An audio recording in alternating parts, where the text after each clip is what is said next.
Welcome back. July is Disability Pride Month, and a local nonprofit is helping raise awareness on how this started and also what it means, plus ways that you can help people with disabilities. Lindsay Calcaterra is the Vice President of Communication at Easterseals MORC, and she joins us in studio to tell us more about it. Thank you for joining us. Thanks for having me. So first, what is Disability Pride Month? A lot of people maybe not heard about it. Well, Disabilities Pride Month is celebrated in July to coincide with the anniversary of the passing of the Americans with Disabilities Act. And the month is really about inclusion and celebrating people for who they are, as well as recognizing the significant contributions that people with disabilities have made throughout history. Okay, definitely great to have that visibility out there. Can you talk about the work that you all do and why that's so important? Well, at Easterseals MORC, we provide comprehensive services for children and adults that have mental illness, physical or developmental disabilities, or other types of special needs. That includes things like individual and group therapy, autism services, and we also coordinate supports that can help a person with a disability be more independent in the community. Okay, and it's definitely good to have those skills. How does it feel for you to be able to be empowering them to go out into society and also helping others to know how to interact with them in a better way? Well, it's great. You know, I mean, it's really about helping people be as independent and self-sufficient as possible, you know, and we call it support, you know, so it's really about just, you know, everybody's at a different level and just providing the support that they need to live their best life. Okay, and you brought some goodies with you. Let's talk about some of this that you have. Yeah, so for Disabilities Pride Month, we're doing a couple things at Easterseals MORC.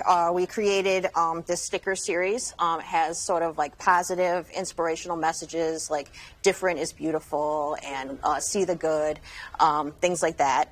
These are available in all of our locations for free throughout the month of July. We're also working with our Easterseals Nationals office and Cherry Lake Publishing on some children's book series. So one series is out now. It's called Understanding Disability. So all the books were written by authors with disabilities, and they talk about different issues like what is a disability, service dogs, disability etiquette in a very age-appropriate manner. And the second series is coming out August 1st, and that's going to feature biographies of different cultural icons in the disability community. Wow, okay, so showing that despite whatever they are dealing with, they're still able to shatter those doors, any glass in their way, right? Yeah, we all, you know, at Easterseals MORC, we really like to promote see the good, you know, which is really about see the ability rather than the disability. And, you know, many of the people we serve, they might have a disability, but they're also artists and musicians and have important jobs in the community. And it's really about and so.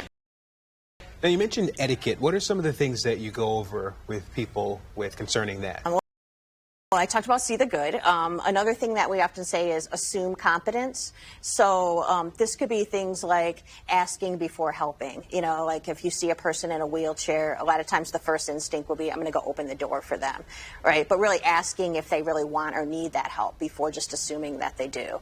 It can be things like making sure when you're talking to someone with a disability, you're talking directly to them and not their companion or their caregiver. You know, I hear a lot from people that we serve, like when they go to a restaurant or a doctor's office, the waiter will come and they'll ask their companion what they would like to eat, you know, as if the person wasn't there. So make sure we're always talking directly to the person. And also understanding that not all disabilities are visible. So there's a lot of intellectual and learning disabilities that aren't, you know, obvious. And so when we see somebody that may be acting a little bit differently or communicating differently, you know, that doesn't necessarily mean something's wrong. It just means they may be experiencing a challenge that isn't apparently obvious. Sure. Lindsay, how can people get involved with your organization and the work that you're doing? We have tons of information on our website about our services, about disability etiquette, and that's at www.eastersealsmorc.org. Okay, thank you so much, and we'll have that information linked on our website for you as well, cbsnewsdetroit.com, and we will be right back after this. We're going to have a quick break, but again, thank you so much for joining us.